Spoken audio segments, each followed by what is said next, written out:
अस्सलाम वालेकुम, hello and welcome. Iqbal industrial services, मैं हूं मोहम्मद इकबाल खान, एडवोकेट। आज का लीगल लेक्चर है how to prove oral sale agreement. Oral sale agreement किस तरीके से आप प्रूफ कर सकते हैं, ये देखें बहुत ही इंपॉर्टेंट आज का लीगल लेक्चर है, क्योंकि बहुत से लोग जो हैं बहुत से गलतियां कर जाते हैं। कहते हैं ये हमारा भाई है, ये हमारा चाचा है, ये हमारा मामू है, ये हमारा दोस्त है, ये हमारी घरेलू अंडरस्टैंडिंग है, घरेलू जान पहचान है। हम में से कोई प्रॉपर्टी लेना चाहते हैं, हम प्रॉपर्टी देना चाहते हैं, हमें किसी एग्रीमेंट की जरूरत नहीं, बस पैसे की बात। चले जी, मिल बैठ के बात हो जाती है कि इतने पैसे की ये प्रॉपर्टी हो गई, ये मकान हो गया, ये जो भी है ये एडवांस ले लें, बाकी ये पैसे ले लें और उसके बाद आपने कब्जा देना है। और याद रखें, सबसे ज्यादा जो डिस्प्यूट क्रिएट होते हैं वो भी ओरल एग्रीमेंट के डिस्प्यूट क्रिएट होते हैं। जो एक रिटर्न फॉर्म है वो तो देखिए पार्टी बाउंड है, उसमें गवाह भी है। कल को अगर कोई मुकरता है तो आप कोर्ट में जा सकते हैं, उसकी कंप्लायंस के लिए जा सकते हैं, स्पेस परफॉर्मेंस के लिए आप जा सकते हैं। लेकिन अगर आपने एग्रीमेंट ही जबानी किया है तो ये बहुत आपके लिए ये एक आप कॉन्सिक्वेंसेस आपको फेस करने पड़ जाते हैं। इसलिए याद रखें, कभी भी ओरल एग्रीमेंट नहीं करें। आपको थोड़ी सी वो तो होगी, तकलीफ तो होगी, ऑफ कोर्स ये थोड़ा खर्चा भी होगा, मगर आप फ्यूचर के जो कॉन्सिक्वेंसेस हैं, जो आपको तकलीफ और मुसीबतें आएंगी और नुकसान आपको बर्दाश्त करना पड़ेगा, उससे आप ऑफ कोर्स बच जाएंगे। ये बहुत बड़ा आजकल का इशू है। लोग इन चीज़ को नज़र नहीं रखते, इंटरटेन नहीं करते, जो बाद में उनको बाद में एहसास होता है, लेकिन उस टाइम और वक्त गुजर चुका होता है। देखिए, रिश्तेदार है कि चले जी, ये रिश्तेदार है, आपको मेरे पे भरोसा नहीं, तहरीर नहीं करते, जो कि गलत है, सरासर गलत है। तहरीर होना बहुत जरूरी है, चाहे भाई के दरमियान में क्यों ना हो। देखिए, ये तो वायलेशन ऑफ द कुरान है। कुरान मजीद में क्लियर कहा गया है कि आप एग्रीमेंट करें, आप तहरीर करें, लेन देन है आपका, चाहे पैसे का है, चाहे प्रॉपर्टी का, ये तो आप कुरान के भी खिलाफ जा रहे हैं। अब आपको बताते हैं, कुरान मजीद का चैप्टर 2 है, सूरत अल बकरा है, और उसकी आयत है 282। वो उसका हम ट्रांसलेशन पढ़ते हैं, उसमें क्लियर बताया गया, अल्लाह तबारक व तआला का फरमान है, उसका तर्जमा ये, ऐ ईमान वालो, जब तुम एक मुकर्रर मुद्दत तक किसी देन का लेन देन कर दो तो उसे लिख लो, और चाहे कि तुम्हारे दरमियान कोई लिखने वाला ठीक ठाक लिखे और लिखने वाला लिखने से इनकार ना करे, जैसा उसे अल्लाह ने सिखाया है, तो उसे लिख देना चाहिए। और जिस बात पर हक आता है वो लिखा जाए, और अल्लाह से डरे जो उसका रब है, और हक में से कुछ रख न छोड़े। फिर जिस पर हक आता है, अगर बेअकल और नातवा हो या लिखा ना सके तो उसको इंसाफ से लिखवाए, और 2 गवाह कर लो अपने मर्दों में से।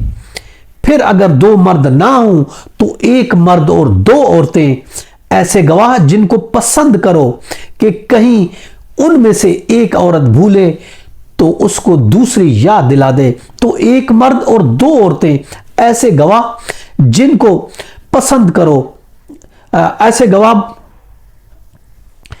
उनमें से एक औरत भूले तो दूसरी उसको याद दिलाए, और गवाह जब बुला जाएं तो आने से वो इनकार ना करें, और उसे भारी न जानो कि दीन छोटा हो या बड़ा, उसकी मियाद तक लिखत कर लो। आपका जो लेन देन है, सॉरी दीन नहीं, लेन देन, आपका लेन देन चाहे वो छोटा है या बड़ा है, उस बारे में कहा गया कि लिखत कर लो। और ये अल्लाह के नजदीक ज्यादा इंसाफ की बात है, और इसमें गवाही खूब ठीक रहेगी, और ये उससे करीब है कि तुम्हें शुबा ना पड़े, मगर ये कोई सर दस्त का सौदा दस्त बदस्त हो तो उसके ना लिखने का तुम पर गुनाह नहीं। और जब खरीदो फरोख्त कर लो तो गवाह कर लो, वरना किसी लिखने वाले को जरूर कर दिया जाए, जरूर कर दिया जाए, ना गवाह को। और जो तुम ऐसा करो तो ये तुम्हारे ये फसक होगा, और अल्लाह से डरो, और अल्लाह तुम्हें सिखाता है, और अल्लाह सब कुछ खूब जानता है। जैसे अल्लाह तबारक व तआला की इस कुरान की जो आयत नंबर है 282 सूरत अल बकरा की,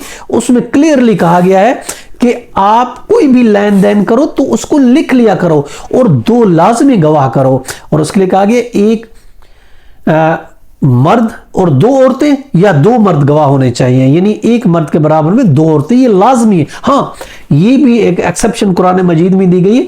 अगर 10 बदस्त अगर कोई आप लेन देन करे, फिर जरूरी नहीं, यानी इधर से लिया इधर से दे दिया, तो उसके लिए जरूरी नहीं है कि कोई आप लिखत करो, लिखत पढ़ाई। फॉर एग्जाम्पल दुकान से जाते पैसे दिए, एक चीज ले ली, तो इसके लिए जरूरी नहीं है कि हम उसके कोई एग्रीमेंट बनाए। हाथों हाथ होता है तो कोई अलग बात है, लेकिन अगर कोई आगे की बात होती है, कोई टर्म एंड कंडीशन आता है, जैसे कोई हम सेल कर रहे हैं, कोई परचेज कर रहे हैं, कोई पैसे का लेन देन है, उसके लिए तो ये कुरान मजीद का फरमान है कि लाजमी आप उसमें और इसको लिख लिया करो और ईमानदारी से लिखा करो, ये बहुत जरूरी है। ये तो फिर कुरान मजीद की भी वैलेशन हो गई कि आप उसको भी नहीं मानते, उसके मुताबिक भी आप नहीं करते, ये तो गलत बात है। इसलिए ओरल एग्रीमेंट्स करने से बेहतर है आप रिटर्न किया करो, इसकी वर्थ कम दो। वर्बल सेल एग्रीमेंट अगर करते हैं तो देखें, अगर कानून की बात है, ये भी इन्फोर्सेबल है। वैसे तो अल्लाह ताला कहता है कि अगर वादा करो तो वो पूरा करो, वो एक अलग बात है। तो वर्बल सेल एग्रीमेंट इन्फोर्सेबल तो है, इसमें कोई शक नहीं, लेकिन जो रिटर्न एग्रीमेंट है उसकी वर्थ ज्यादा है, वो आसानी के साथ आप उसकी फुलफिल करवा सकते हैं। लेकिन इसका इफेक्ट भी वैसे ही होगा जैसे सेल, जबानी का भी ऐसे इफेक्ट होगा जैसे रिटर्न है, लेकिन शर्त से आपको उसको प्रूफ करना पड़ेगा। रूलिंग में सुप्रीम कोर्ट की 2021 SCMR पेज 415 में कि उसका असर भी वैसे होगा जैसे एक रिटर्न का है। बात फिर वही आ जाती है, ये भी वैलिड कॉन्ट्रैक्ट है, इसमें कोई मना नहीं है, लेकिन बात वही आ जाती है कि आप किस तरीके से आप वो कर लेंगे, किस तरीके से आप इसको प्रूफ करेंगे। देखिए कॉन्ट्रैक्ट एक्ट 1872 में ये भी आता है कि अगर कोई ज़बानी एग्रीमेंट करता है तो वो भी इन्फोर्सेबल है अंडर द लॉ, और ये भी एक बाइंडिंग कॉन्ट्रैक्ट है। ऑफ कोर्स इसमें कोई शक व शुबा नहीं, क्योंकि इसमें एक्सेप्टेंसेस भी होती है, कंसिडरेशन भी होती है, और इसमें परफॉर्मेंस भी होती है और प्रपोजल भी होती है। अगर ये चीज़ें पूरी है तो ये कॉन्ट्रैक्ट एक्ट की सेक्शन 2H की रूह से ये एक वो आता है, उसमें ये पूरा उतरता है। और सेक्शन 10 कॉन्ट्रैक्ट एक्ट ये कहता है कि ज़बानी मुआहदा पर भी कोई किसी किस्म की कोई पाबंदी नहीं, आप ज़बानी मुआहदा भी कर सकते हैं, लेकिन ज़बानी मुआहदा आपको साबित करना पड़ेगा पूरी डिटेल के साथ, कब हुआ, कैसे हुआ, क्या टाइम था, कौन सी डेट थी, कौन सी जगह थी, ये सब चीज़ आपको वाजे करनी होगी। रूलिंग है, इसके लिए रूलिंग है 2017 CLC पेज है 996 है। देखिए मुआहदा ज़बानी भी हो सकता है, इसमें कोई शक नहीं, जैसे मैंने बताया 2021 SCMR पेज 415 है। और ज़बानी मुआहदा की सूरत में आपको पूरी डिटेल देनी होगी, पूरे तरीके से उसको प्रूफ करना पड़ेगा। ये चीज़ें तो आप पे फिर बर्डन आप पे पड़ेगा। अब समटाइम ऐसा होता है, अक्सर देखा गया है कि दूसरी पार्टी मुकर जाती है। जब दूसरी पार्टी मुकर जाती है तो फिर स्ट्रांगली आपको जो मार्जिनल विटनेसेस है उनको लाजमी कोर्ट में पेश करना पड़ेगा, जिसके जो उस टाइम मौजूद थे, चाहे वर्बल था या रिटर्न था। वर्बल तो फिर भी कुछ आसानी से हम प्रूफ कर सकते हैं, लेकिन जो रिटर्न, लेकिन जो वर्बल होता है ये बहुत मुश्किल होता है। इसलिए उसकी एक तो आपने उसकी डिटेल देनी है कि ये ज़बानी मुआहदा हवा में नहीं हुआ, कब हुआ, कौन सी तारीख को, किस डेट को, कितने टाइम हुआ, कौन सी जगह पे हुआ, कौन कौन मौजूद थे, ये पूरी डिटेल आपको देनी पड़ेगी। और इस ना सिर्फ ये डिटेल देनी पड़ेगी बल्कि आपको एविडेंस के थ्रू जो आपके मार्जिन जो वहां मौजूद थे आपके गवाह, उसको पेश करना पड़ेगा, उसकी गवाही देनी पड़ेगी, तब भी कोर्ट में आप प्रूफ कर सकेंगे। इसलिए उसके लिए स्ट्रांग एविडेंस की जरूरत होती है, जबकि एक रिटर्न है उसके लिए स्ट्रांग की नहीं होती। अब तो सुप्रीम कोर्ट ने लेटेस्ट ये भी करा दिया कि ज़बानी मुआहदे नहीं चलेंगे, उसकी कोई वर्थ नहीं है, अब ये कहानी खत्म होनी चाहिए, फलां ने फलां के साथ ज़बानी मुआहदा किया, अब ये क्या, ये लेटेस्ट रूलिंग भी है। तो इसलिए बेहतर ये कुरान मजीद भी यही कहता है। देखिए जैसे सूरत मैंने आपको बताई, सूरत अल बकरा है, उसके या 282 क्लियरली अल्लाह तबारक व तआला फरमान है कि आप लिख लिया करो, रिटर्न मुआहदा करो। तो ये तो कुरान मजीद भी खिलाफ वर्जी है अगर आप ज़बानी करते हैं। और फिर सबसे बड़ी बात ये, आपको प्रूफ करना बहुत मुश्किल हो जाएगा, प्रूफ भी नहीं कर पाएंगे। और समटाइम आप कोर्ट है आपका केस भी नहीं लेंगे कि अरे भाई कहाँ है आपका एग्रीमेंट है, तो कोर्ट में आ गए हो।